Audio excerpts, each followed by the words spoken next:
The rain was falling hard over the city of Blackridge, washing the neon lights across the streets like rivers of color. The night felt heavy, thick with tension, the kind of tension that only existed in cities where money, power, and crime lived side by side. Cars moved slowly through the wet roads, their headlights cutting through the fog. Somewhere in the distance a siren wailed, then faded into silence. Blackridge never truly slept. It only waited.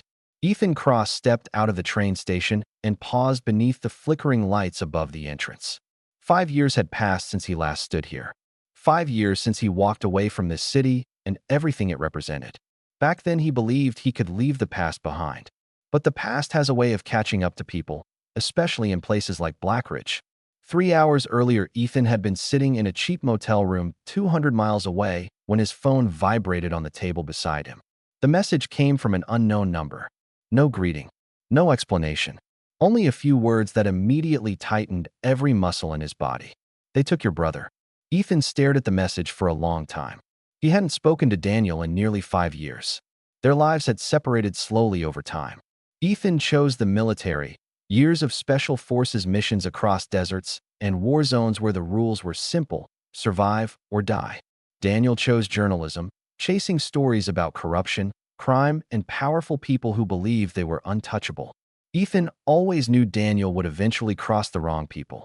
Now that moment had arrived. The message included an address near the harbor. When Ethan arrived, the storm had already begun. Rain hammered the metal rooftops of the warehouses along the docks. Shipping containers stood stacked like giant walls in the darkness. The smell of salt water mixed with diesel fuel and rust. Ethan moved quietly between the shadows, approaching the warehouse mentioned in the message. The large metal door creaked open when he pushed it. Inside the warehouse, the air felt cold and stale. Dim lights flickered above stacks of wooden crates. Water dripped from somewhere high in the ceiling. In the center of the room, a man sat tied to a chair. Ethan walked closer. Daniel looked up slowly. His face was bruised, his lips split, but he was alive. Ethan cut the ropes quickly and helped him stand. Daniel's voice was weak but urgent. "Ethan, you shouldn't have come." Ethan shook his head slightly. "You know me. I never listen." Before Daniel could say anything else, the slow sound of clapping echoed through the warehouse. Ethan turned instantly. Several armed men stepped out from behind the crates. Their rifles were raised, their movements calm and professional. At the center of them walked a tall man wearing a long dark coat. His expression was relaxed, almost amused. Victor Kane. In Blackridge, that name meant power. Some people called him a businessman. Others called him the man who controlled half the criminal operations in the city. Both descriptions were true. Kane stopped a few steps away from Ethan and Daniel. He studied Ethan carefully before smiling. "So the famous Ethan Cross finally returns home." Ethan's voice was cold. "Let my brother go." Kane glanced at Daniel with fake disappointment.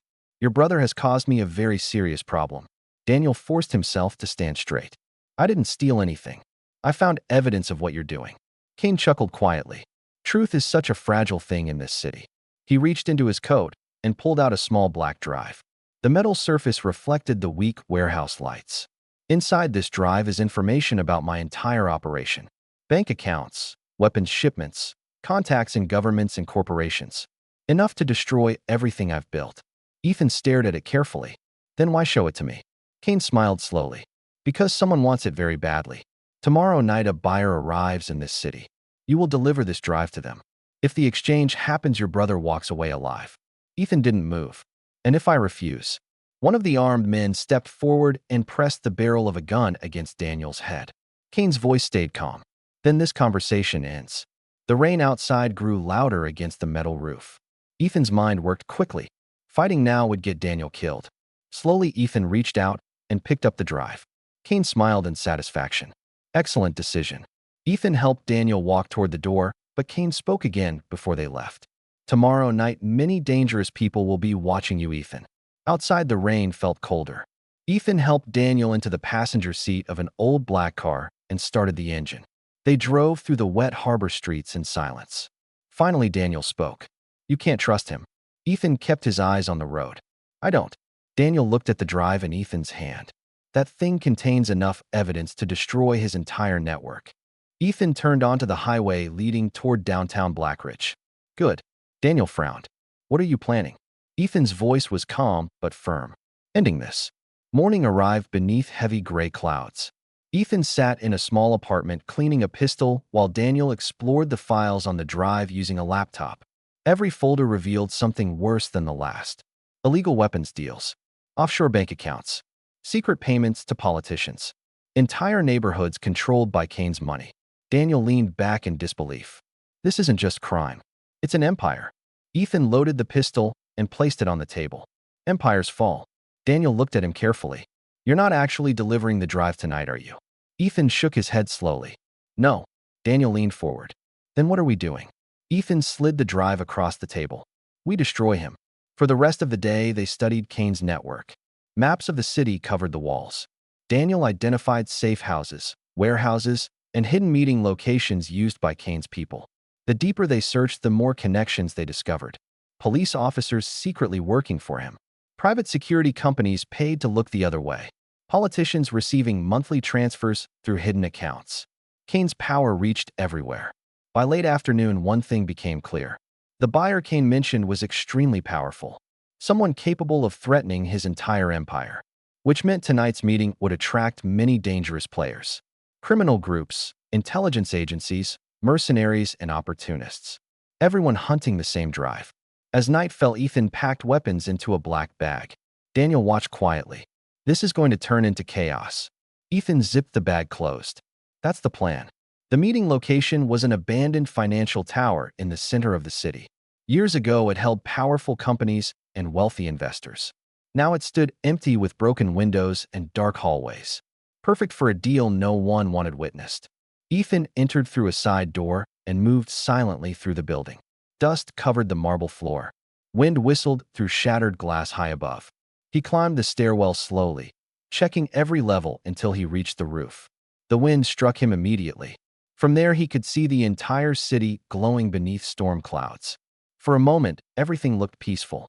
But Ethan knew better. Far below, headlights began appearing in the streets surrounding the tower. Black vehicles arrived one by one. Armed men stepped out and spread across the area. Different groups, different enemies, all waiting for the same moment. Ethan looked down at the small drive in his hand. Victor Kane believed tonight would make him stronger. But Ethan had a different plan. He attached a small transmitter to the drive and activated it. Across the world, secure servers began receiving copies of every file stored inside it. Journalists, investigators, and law enforcement networks suddenly gained access to the truth about Victor Kane's empire. Information that could not be erased once released. Down below, the tension continued to grow as more vehicles arrived. Men with rifles entered the tower from multiple directions. Some worked for Kane. Others worked for rivals who wanted the drive for themselves. The storm clouds above the city rumbled with distant thunder. Ethan stood at the edge of the rooftop, looking down at the chaos slowly building below. Tonight, Blackridge would burn. And before sunrise, Victor Kane would learn that even empires built in darkness can fall. The wind howled across the rooftop of the abandoned tower as Ethan watched the streets below slowly fill with armed men and dark vehicles. Rain began falling again, light at first, then heavier, turning the city lights into blurred streaks across the pavement. From this height, he could see everything clearly. Multiple groups had already arrived. Some stayed inside vehicles watching the building. Others moved carefully toward the entrances, rifles hidden beneath long coats. Everyone here believed they would walk away with the drive. None of them knew the truth had already begun spreading across the world. Ethan stepped back from the edge and checked the pistol in his hand. Down below, a convoy of black SUVs rolled into the street and stopped near the tower entrance. The doors opened and several heavily armed men stepped out, forming a protective circle. Moments later, Victor Kane emerged from the center vehicle, calm and composed despite the storm. His dark coat moved slightly in the wind as he looked up toward the tower. Even from the rooftop, Ethan could almost feel Kane's confidence. The man truly believed he controlled the situation. Ethan slipped the pistol into his jacket and moved toward the stairwell door.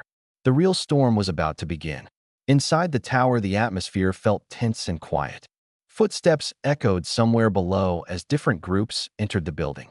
The deal was scheduled for midnight, but already the players were positioning themselves for what would follow. On the 20th floor, a team of mercenaries moved through the dark hallway using flashlights and suppressed rifles. They wore no markings, no insignia, just black tactical gear and cold expressions.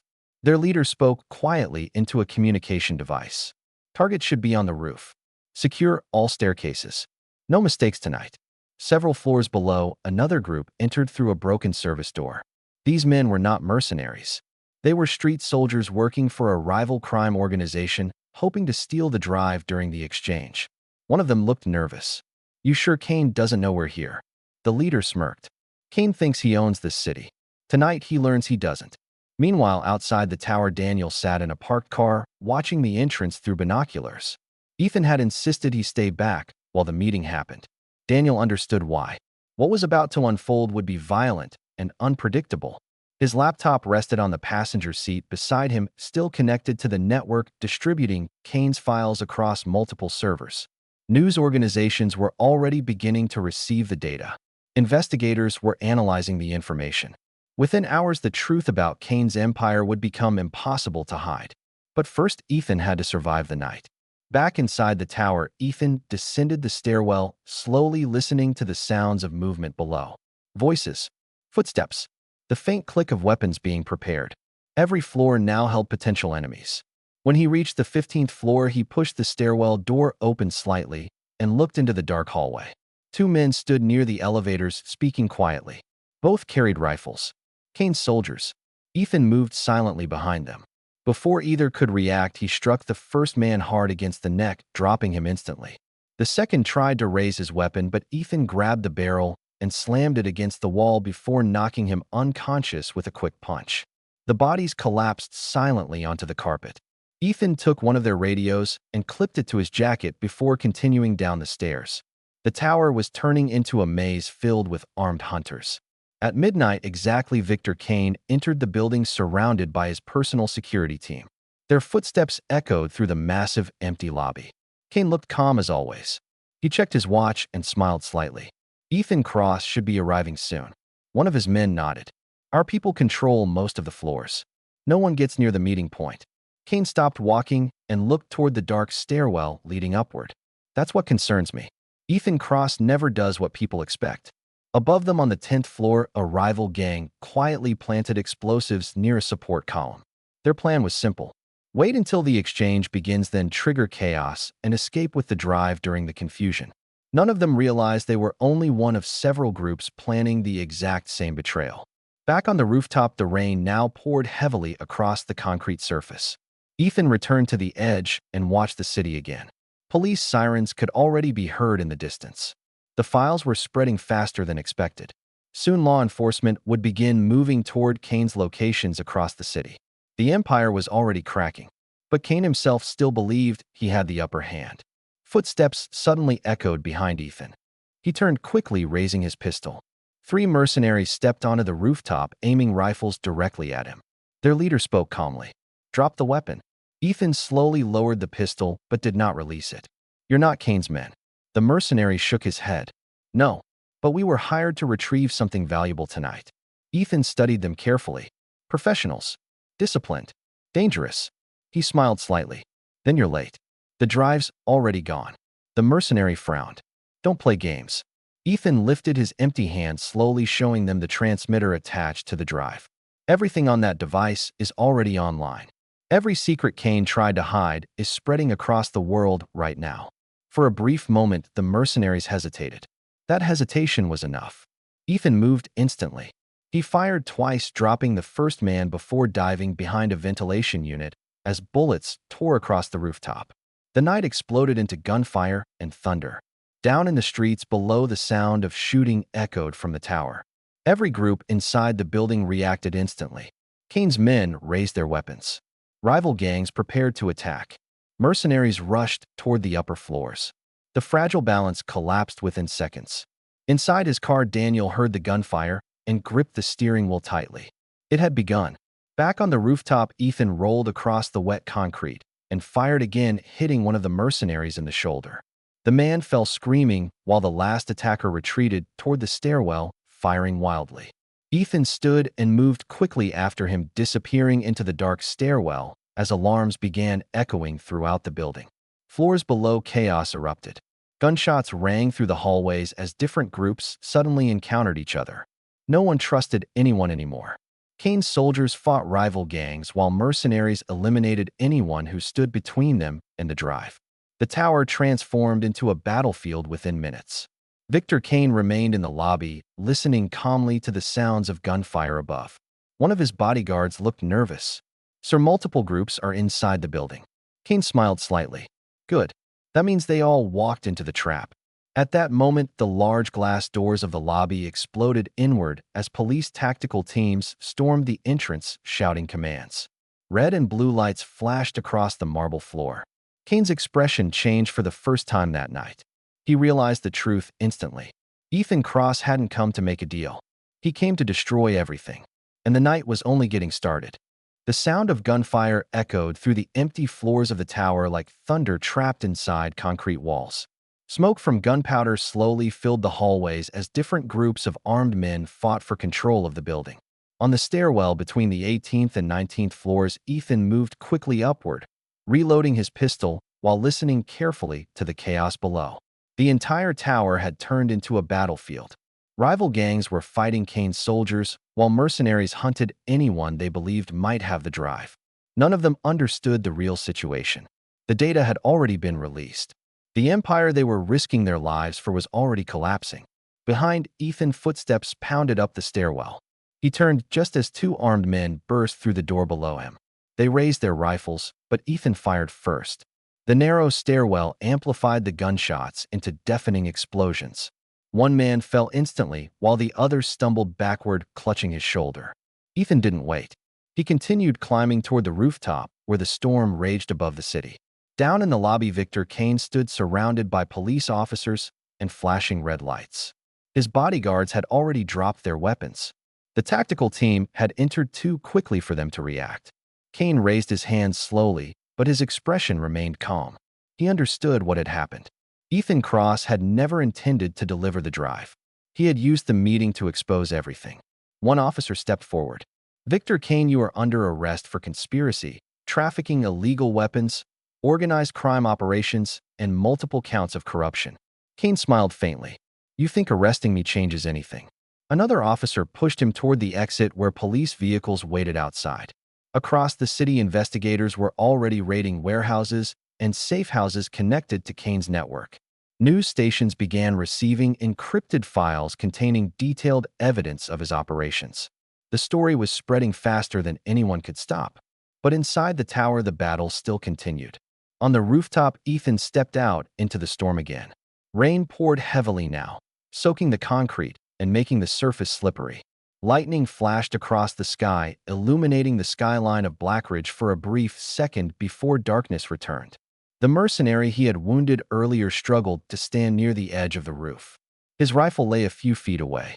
When he saw Ethan approaching, he laughed weakly. "You just started a war tonight." Ethan stopped several steps away. "No, I ended one." The mercenary shook his head. "You think taking down Kane changes this city? Someone else will replace him. Someone always does." Ethan looked across the city, lights glowing through the rain. "Maybe, but not tonight." Suddenly, the stairwell door slammed open again. Four heavily armed mercenaries rushed onto the roof, firing immediately. Ethan dove behind a large metal ventilation unit as bullets ripped across the concrete. The rain mixed with sparks from ricocheting rounds, creating flashes of light in the darkness. One of the attackers shouted over the gunfire, "He has the drive, take him alive." Ethan knew they were wrong, but they wouldn't stop until they confirmed it themselves. He pulled a small smoke grenade from his jacket and rolled it across the wet surface. Thick gray smoke quickly spread across the rooftop, reducing visibility to almost nothing. Using the cover, Ethan moved quickly through the storm toward the opposite side of the roof. The mercenaries spread out, searching through the smoke. One of them stepped too close to Ethan's position. Ethan grabbed him silently from behind and pulled him into the shadows before striking him hard enough to knock him unconscious. Another mercenary appeared through the smoke and raised his rifle, but Ethan fired first, dropping him instantly. The remaining two attackers retreated toward the stairwell door, realizing the advantage had shifted. Within seconds, the rooftop fell silent again, except for the sound of rain and distant sirens across the city. Ethan lowered his weapon and took a deep breath. The fight was finally over. Down below, police forces secured the building floor by floor. Surviving gang members and mercenaries were arrested while ambulances arrived to treat the wounded. The chaos that had filled the tower only minutes earlier was slowly fading into controlled order. Ethan walked to the edge of the rooftop once more and looked down at the streets. Police vehicles surrounded the building. News helicopters circled above, capturing footage of the scene. Across the city, raids continued against Kane's remaining operations. For the first time in years, Blackridge felt different. Like the city itself was finally breathing again. A voice behind Ethan broke the silence. "I had a feeling you'd still be up here." Ethan turned and saw Daniel stepping out of the stairwell door. He looked tired but unharmed. "You weren't supposed to come inside the building," Ethan said. Daniel shrugged slightly. "Journalists are terrible at following instructions." They both looked out over the city lights together for a moment. Finally, Daniel spoke again. "It's over, isn't it?" Ethan nodded slowly. "Kane's empire is finished." Daniel glanced toward the flashing police lights below. "The story will explode tomorrow. Governments, corporations, politicians. Half the city is involved in those files." Ethan looked back at the storm clouds slowly moving away from the skyline. "Good. People deserve to know the truth." For a long moment, neither of them spoke. The rain began to slow until only a light drizzle remained. Finally, Daniel broke the silence again. "So what happens now?" Ethan thought about the question carefully. For years, he had lived in constant conflict. War zones, covert missions, endless battles that never truly ended. Tonight felt different. Tonight, something had actually changed. "I think," Ethan said slowly, "I finally leave this city for good." Daniel smiled slightly. "Hopefully next time you visit, it's for something less dramatic." Ethan allowed himself a small laugh. "Don't count on it." In the distance, the first light of dawn began appearing behind the dark clouds. The long, violent night was finally ending. Down below, Victor Kane sat in the back of a police vehicle surrounded by armed officers. As the convoy drove away from the tower, he looked back at the skyline of Blackridge through the rain-covered window. For the first time in years, he understood something important. Power built on fear never lasts forever. And tonight, someone had finally proven it. Up on the rooftop, Ethan watched the sunrise slowly push the storm away from the city. The lights of Blackridge began turning off one by one as morning arrived. The war that had defined this city for years had ended in a single night of chaos and truth. Ethan Cross turned away from the edge of the rooftop and walked toward the stairwell where Daniel waited. Behind them, the rising sun illuminated the skyline of a city that would never be the same again.